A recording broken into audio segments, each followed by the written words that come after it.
اللہ وبرکاتہ۔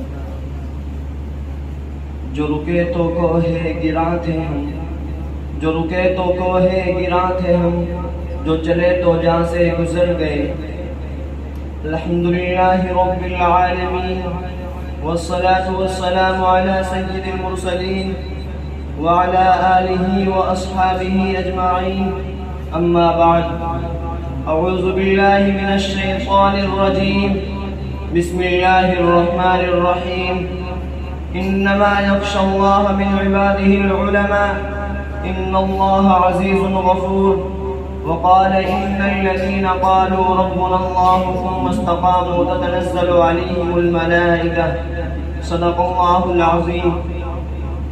جنہیں میں ڈھونڈتا تھا آسمانوں میں زمینوں میں، جنہیں میں ڈھونڈتا تھا آسمانوں میں زمینوں میں، وہ نکلے میرے ظلمت خانہ دل کے مکینوں میں۔ جلا سکتی ہے شمع گشتاق و موج نفس ان کی، جلا سکتی ہے شمع گشتاق و موج نفس ان کی۔ الہی کیا چھپا ہوتا ہے اہل دل کے سینوں میں، نہ پوچھ ان فرقہ پوشوں کی ارادت ہو تو دیکھ ان کو، نہ پوچھ ان فرقہ پوشوں کی ارادت ہو تو دیکھ ان کو۔ ید بیضا لیے بیٹھے ہیں اپنی آستینوں میں، بہار آئی اگر گلشن میں تو کس کام کی آئی، بہار آئی اگر گلشن میں تو کس کام کی آئی۔ نشے من شاخ پہ باقی رہا نہ دل ہی سینوں میں۔ حضرات، اس چمنستان عالم کا پتا پتا اور بوٹا بوٹا اس بات پر شاہد ہے کہ طبقہ ان اصحاب فکر و نظر اور وارثان قلب و جگر کا طبقہ ہے جنہوں نے تاریخ کے ہر نازک موڑ پر اس امت کی رہنمائی اور دستگیری فرمائی ہے۔ یہ ان یاران باصفا اور شہیدان عشق و وفا کا قافلہ ہے جنہوں نے ہر دور میں باطل کا مقابلہ کیا ہے۔ جب بھی باطل نے حق کو چیلنج کیا ہے، انہوں نے اس کے چیلنج کو قبول کیا ہے اور سربکف میدان میں آ نکلے ہیں اور جم کر پوری بے خوفی سے باطل کا مقابلہ کیا ہے۔ انہوں نے سر تو کٹا دیا مگر باطل کو کبھی پیٹھ نہ دکھائی، انہوں نے اپنے جانیں تو دے دی مگر پرچم اسلام کو سرنگوں نہ ہونے دیا۔ جب جلاد تلوار چمکاتا ہوا آگے بڑھا تو انہوں نے مسکرا کر نظر سے نظر ملائی اور پھر یہ کہتے ہوئے مردانہ وار تلوار کے نیچے سر رکھ دیا۔ فلست ابالی حین اقتل مسلما، فلست ابالی حین اقتل مسلما علی ای شق کان فی اللہ مصرعی۔ یعنی خوشا وقت ہے کہ میری موت تیرے کوچے میں آ جائے، یعنی خوشا وقت ہے کہ میری موت تیرے کوچے میں آ جائے، یہی تو زندگی کا آخری ارمان ہے ساقی۔ آج میں انہی جالوں اور سرفروشان اسلام کی تھوڑی سی تاریخ اور ادنا سی جھلک دکھانا چاہتا ہوں کہ انہوں نے ہندوستان کی جنگ آزادی میں کیا کارنامہ انجام دیا ہے اور ان کا کیا مقام رہا ہے۔ محترم حضرات، جب ہندوستان کی مقدس سرزمین پر انگریزوں کا ناپاک سایہ پڑا اور وہ اپنی شاطرانہ و عیارانہ چالوں سے یہاں کے مالک بن بیٹھے، جب باشندگان ہند پر طرح طرح کی ظلم و ستم کے پہاڑ توڑے جانے لگے، جب مسلمانوں کو ہندوستانیوں کا غلام بنایا جانے لگا، جب ہندوستانیوں کا خون ان کے پسینوں سے بھی ازا ہونے لگا، تو ایسے نازک وقت میں سب سے پہلے جس شخص نے علم بغاوت بلند کیا وہ محدث کبیر، امام جلیل، رئیس الاولیاء، فخر چمن، محرم فن، نازش وطن، شاہ عبدالعزیز ابن ولی اللہ محدث دہلوی ہیں۔ یہ وہی مرد مجاہد درویش خدا ہیں جنہوں نے وقت سے بہت پہلے مسلمانوں کے نصب العین کا اعلان فرما دیا تھا، جہاں تک پہنچنے کے لیے دوسروں کو بھی برسہ برس انتظار کرنا تھا۔ شاہ عبدالعزیز کا فتویٰ کیا تھا؟ گویا ایک برق بیہما تھا جو دشمنوں کے نقل تمنا پہ گر پڑی، انگریزوں کی نیند حرام ہو گئی، جگہ جگہ آزادی کے شعلے بھڑکنے لگے، جگہ جگہ آزادی کے پرچم لہرانے لگے، سینوں میں ولولے مچلنے لگے اور حوصلوں نے اندائیاں لینے شروع کر دی۔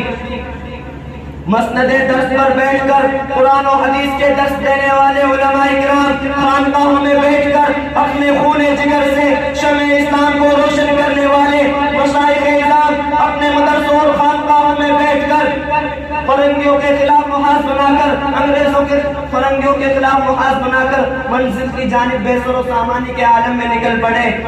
اور میں اکیلا ہی چلا تھا جانب منزل مگر اور میں اکیلا ہی چلا تھا جانب منزل مگر راہرو آتے گئے اور کارواں بنتا گیا. غرض یہ کہ ان دیوانوں نے اللہ سے منزل تک پہنچنے کی کوشش کی اور پہنچ کر ہی دم لیا. تاریخ ہند ہم سے کہتی ہے اس بزم جنوب کے دیوانے ہر راہ سے پہنچے محفل تک. اس بزم جنوب کے دیوانے ہر راہ سے پہنچے محفل تک. بےتابے ان کی عام ہوئی صحراؤں سے لے کر ساحل تک. ہاں سنگ گرا پہ لکھتے تھے وہ اپنے دل نادان کا حال. ہاں سنگ گرا پہ لکھتے تھے وہ اپنے دل نادان کا حال. شاید کہ تلاش مقتل میں کوئی پہنچے پتھر قاتل تک. حضرات یہ واقعہ ہے کہ اگر ہندوستان کی جنگ آزادی میں علماء حصہ نہ لیتے تو یہ ہندوستان کبھی بھی آزاد نہ ہوتا.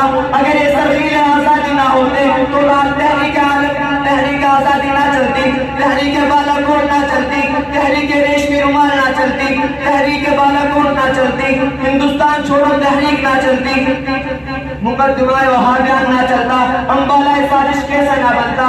الغرض علماء کرام ہی نے اپنے خون جگر سے عروس آزادی کی ہنا بندی کی ہے اور اپنے مقدس لہو سے شجر آزادی کو سینچا اور پروان چڑھایا ہے. سن 1857 عیسوی کی جنگ آزادی میں 2 محاذ بنائے گئے. ایک محاذ امبالہ پر جس کی قیادت حضرت مولانا جعفر تھانیسی کے پاس تھی. دوسرا محاذ شاملی پر جس کی قیادت حضرت حاجی امداد اللہ مہاجر مکی کے پاس تھی. اس جنگ میں بڑے بڑے علماء و صلحاء شہید و زخمی ہوئے. اسی جنگ میں مولانا نانوتوی زخمی ہوئے. اسی جنگ میں حافظ ضامن شہید ہوئے. اسی جنگ میں حضرت گنگوہی زخمی ہوئے. اس سن 1857 عیسوی کی جنگ آزادی میں 2 لاکھ مسلمان شہید ہوئے جن میں 51,500 علماء کرام تھے اور صرف دہلی میں 500 علماء کو پھانسی کے پھندوں پر لٹکا دیا گیا. بہرحال جب اس جنگ میں وسائل کی قلت اور اپنوں کی غداری کی وجہ سے فرنگیوں کا غلبہ ہوا تو وائسرائے برطانیہ نے ہندوستانی مشیروں سے رائے طلب کی کہ بتاؤ ہندوستان میں تمہاری حکومت کیسے قائم رہ سکتی ہے.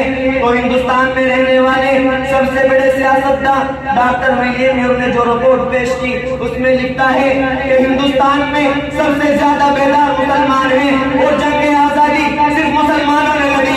مسلمانوں میں جب تک جذبہ جہاد موجود ہے اس وقت تک ہم لوگ ان پر حکومت نہیں کر سکتے. اس لیے جذبہ جہاد کو ختم کرنا ضروری ہے اور جذبہ جہاد کو ختم کرنے سے پہلے ایک اور چیز کو ختم کرنا ضروری ہے اور وہ یہ ہے ہندوستان سے علماء اور قرآن کو ختم کر دیا جائے.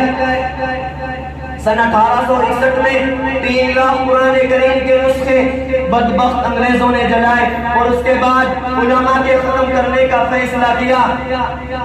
انگریز مورخ مسٹر ایڈورڈ اپنی یادداشت میں لکھتا ہے کہ انگریزوں نے سن 1864 سے لے کر 1857 میں انگریز نے علماء کو ختم کرنے کا فیصلہ کیا اور یہ 3 سال ہندوستان کی تاریخ کے بڑے المناک سال ہیں. ان 3 سالوں میں انگریز نے 14,000 علماء کو تختہ دار پر لٹکا دیا. ٹامسن کہتا ہے کہ دلی کی چاندنی چوک سے لے کر خیبر تک کوئی درخت ایسا نہ تھا جس پر علماء کی گردنیں نہ لٹکی ہوئی ہو. ٹامسن کہتا ہے کہ علماء کے جسموں کو تانبے سے ڈالا گیا. ٹامسن کہتا ہے کہ علماء کو سوروں کی کھالوں میں بند کر کے جلتے ہوئے تنوروں میں ڈالا گیا. ٹامسن کہتا ہے کہ علماء کو ہاتھیوں پر کھڑا کر کے درختوں سے باندھ کر ہاتھیوں کو نیچے سے چلا دیا گیا.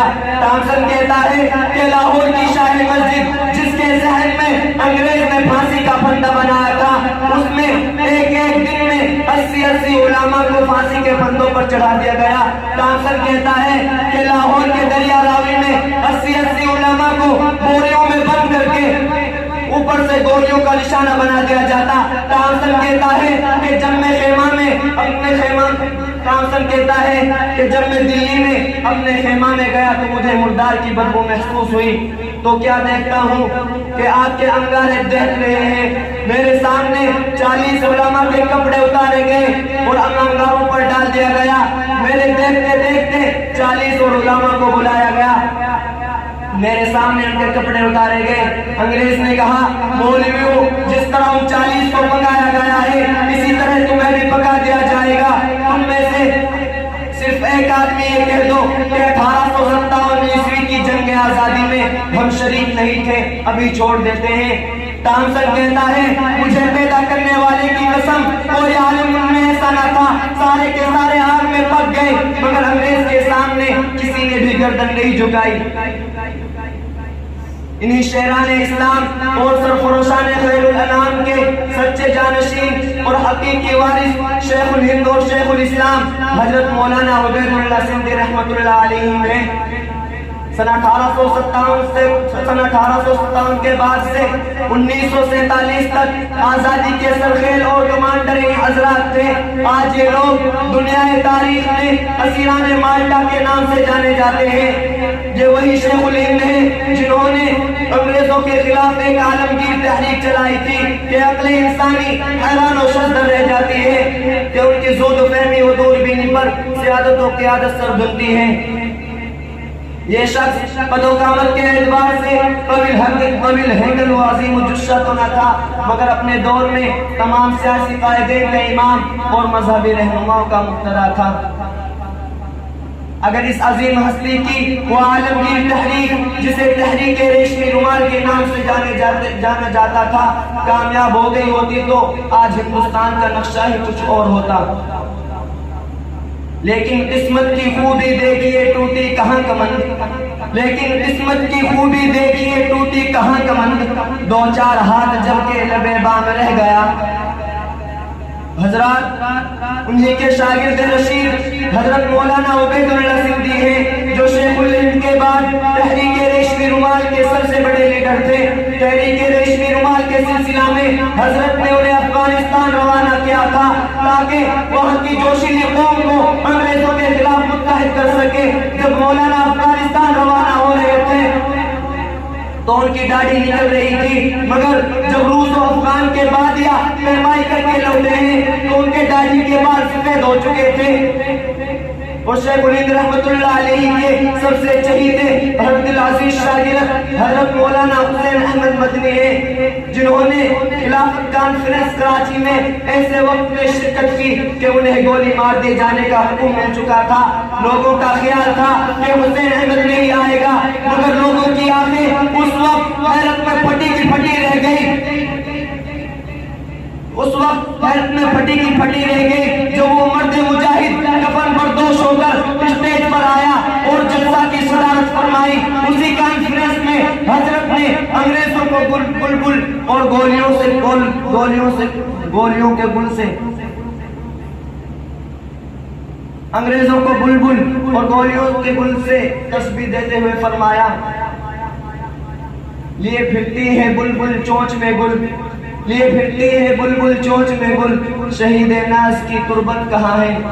راوی کہتا ہے جب حضرت نے شعر پڑھا تو لوگ آدھے گھنٹے تک جوش میں آدھے گھنٹے تک مسلسل نعرے لگاتے رہے اور پھر علماء کی قربانیوں اور اپنے ہی فتویٰ کی جانب اشارہ کرتے ہوئے انگریز کو مخاطب کر کے فرمایا کہ کھلونا سمجھ کر نہ برباد کرنا, کہ کھلونا سمجھ کر نہ برباد کرنا, کہ ہم بھی کسی کے بنائے ہوئے ہیں. فرنگی کی فوجوں میں حرمت کے فتوے, فرنگی کی فوجوں میں حرمت کے فتوے سرے دار چڑھ کر بھگائے ہوئے ہیں. وہ شجر آزادی کے خون دے کے سینچا, وہ شجر آزادی کے خون دے کے سینچا تو پھل اس کے پکنے کو آئے ہوئے ہیں. لیکن کتنی بربادی مقدر میں تھی آبادی کے بعد, کتنی بربادی مقدر میں تھی آبادی کے بعد, کیا بتائے ہم پہ کیا گزری ہے آزادی کے بعد. وعلیکم